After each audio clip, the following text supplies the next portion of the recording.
many young people, there's an excitement around new age investment assets like cryptocurrencies, NFTs, and speculative tech stocks. Now, as tempting as the high risk, high reward of these assets might be, traditional assets still provide and offer great benefits that are still worth considering. Traditional assets include stocks, real estate, bonds, and gold. These are some examples of traditional assets. And in today's video, we're going to give you 5 good reasons why you should still consider traditional assets in your investment portfolio. Number 1, stability and lower volatility. Traditional assets like bonds, stocks, and real estate have been in existence for ages. And they're certainly less volatile compared to other new assets like cryptocurrencies and NFTs as examples. While cryptocurrencies can swing up and down 10% in a day, traditional assets, traditional blue chip companies, for example, are more predictable. They are not easily volatile. They wouldn't, go up or down 10% in a single day. You're able to trade well in the long term, so you're able to plan for the future using these traditional assets where you can gradually grow wealth and you can predict the outcome. Now, you would only find in many cases or where these traditional assets drop or increase in significant value, like 10% or 15% in a single day. It will be based off of an economic event that might have driven the fall or the rise of those assets. Number 2, tangible value. Many traditional assets have tangible assets backing up the investments that you make. An example is real estate. So you're investing in real estate, basically have a tangible asset, which is the property. There are also underlying value or underlying assets that are driving the value of the assets that you invest in. If you invest in stocks, for as an example, you will be investing in a company, and essentially the company's activities, the product services drive the stock prices as well. Properties, you have the properties driving the value of your investment. If you're buying gold as well, gold has been around for so many years. You're also having the prices of gold being driven by the tangible asset itself. It means you have tangible value for the investments that you're making. And of course, with having a tangible value, there's an upside to it. When there are economic downturns, you can hold on to these assets until the market turns around. You can, hang on to those tangible assets themselves, or the tangible value it provides, the assets actually provide. But that would not be the case with the new investments or digital assets that are basically speculative in nature. And during economic downturns, you will be experiencing significant losses. We can go and have actual examples with different downturns. During the COVID, for example, and post the COVID, you saw cryptocurrency like Bitcoin drop significantly in price.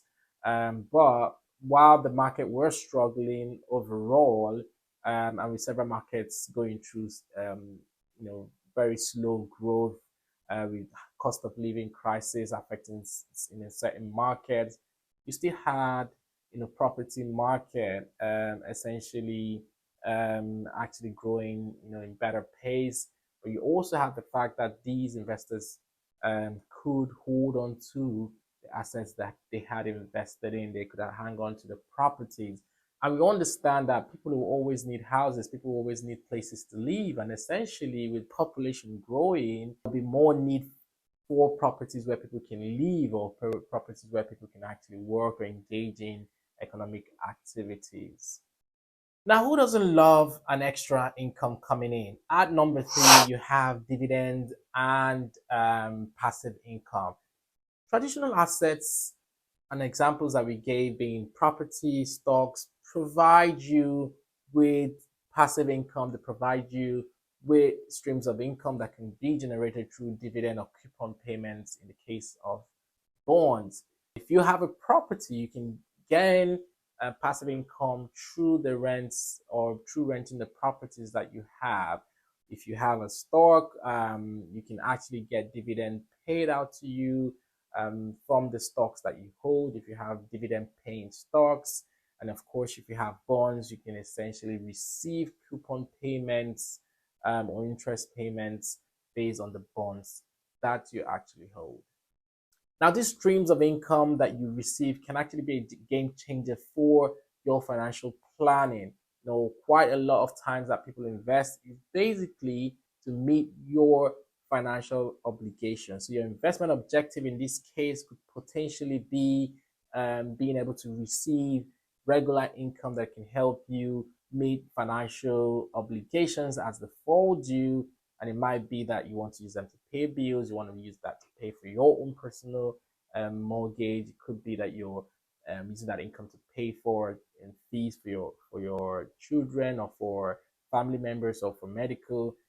It all depends on your financial obligation and your investment objectives in relation to what you are investing for.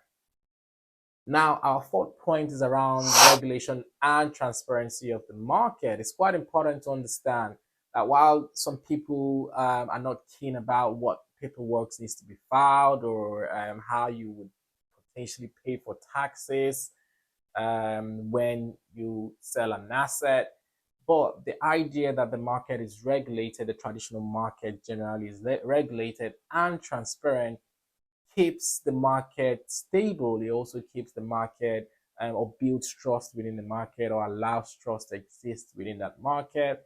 So I would say regulation is very important. The transparency of the market is important. And while there are arguments around other new investments not being fully regulated, which increases the speculation or increases the fear or potential distrust existing within those markets, traditional assets provide that alternative still where they're properly regulated and transparent. And finally, diversification. Traditional assets allow investors the opportunity to reduce the overall risk in the portfolio by including these assets within the portfolio. Now, for investors who might be interested in new investment assets, it is important to consider the level of risk that those assets present to you or your portfolio. It is also important to understand that traditional assets like bonds, stocks, real estate, gold can help to reduce the overall risk of your portfolio. So when you think about diversification, you think about your portfolio and how or the level of risk your entire portfolio bears and how you can reduce it by including a range of assets. But it's also important that you consider what direction these assets move at different economic events or in different economic situations. What you want to do is that you want to have a portfolio where the assets move in different directions at different points in time or different economic situations. That way you have a properly diversified portfolio. And of course, a well-diversified portfolio can help you as an investor cushion the effects of a market downturn or an economic event that could potentially cause you to lose when you hold individual assets rather than a diversified portfolio as a whole. Traditional assets provide a foundation for you to gradually grow your wealth over a long period of time. New investment assets might offer you an opportunity to have high reward based on the high level of risk attached to them. Traditional assets could allow you to grow your wealth in a more predictable way over a longer period of time. Thank you for watching Atlas Crossings. If you found this video helpful, don't forget to like, share, subscribe, and don't forget to continue to show up.